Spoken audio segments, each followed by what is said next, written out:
Here. Good morning, everyone.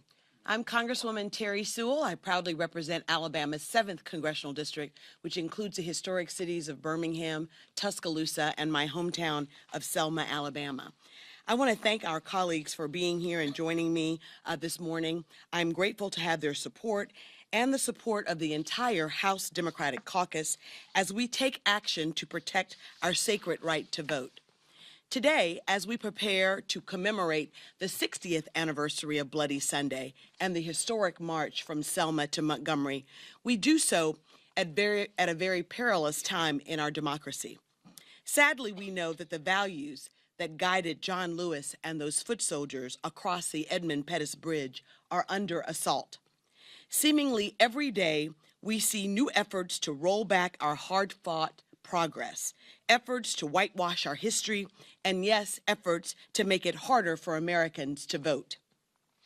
Without the protections of the Voting Rights Act, those efforts are going unchecked in state legislatures across this country.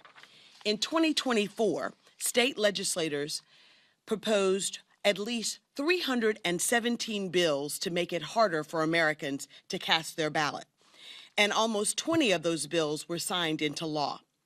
Meanwhile, here in Washington, House Republicans are working hard to advance legislation that would disenfranchise millions of eligible voters, including married women and Americans with military and tribal IDs. Americans shall see these laws for what they are: an attack on our democracy and an attempt to silence the voice of the people. Long lines, closed polling stations, voter rolls are being purged, and the list goes on and on. While these new laws may not make us count how many marbles are in a jar, I have to say that modern-day efforts and modern-day barriers to voting are no less pernicious than those poll tax and literacy tests of the past. 60 years may have passed since John Lewis and those foot soldiers were bludgeoned on that bridge in Selma, but we know the fight for voting rights is just as urgent today as it was then. That's why today, with the help and support of every House Democrat, I am proud to say that we reintroduced H.R. 14, the John Robert Lewis Voting Rights Advancement Act. Our bill would restore and modernize the protections of the Voting Rights Act of 1965. It would give us the tools we need to address modern-day voter suppression and ensure that every American can cast their ballot fairly and freely. Voting rights should not be a partisan issue. We should all agree that our democracy is strongest when every American who is eligible to vote has access to the ballot box. Let us not forget that since the passing of the 1965 Voting Rights Act, the Voting Rights Act was reauthorized 5 times with large bipartisan majorities and under 3 Republican presidents, most recently in 2006 by George Bush.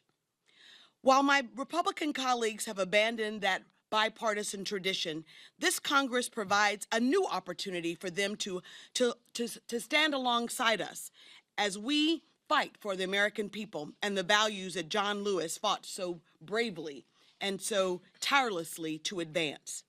Never did I think that 60 years after John was bludgeoned on a bridge, that the cause for which John Lewis and those foot soldiers march would be our cause too, 60 years later.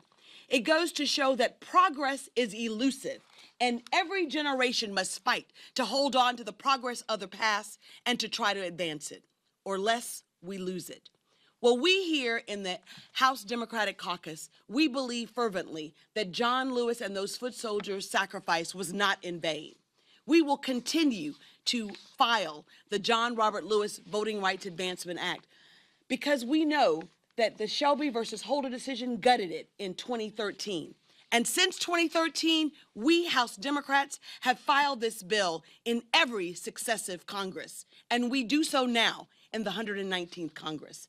We do so on the wake, in the cusp of the 60th anniversary of the Voting Rights Act, of the march from Selma to Montgomery, and of Bloody Sunday. I want to thank all of my colleagues for joining me. We know, as John said, that ours is not the fight of one day, 1 week, or 1 year. Ours is truly the fight of a lifetime. And we will stand boldly with the American people to ensure that the sacred right to vote is protected and that every American who is eligible to vote has access to the ballot box. I want to again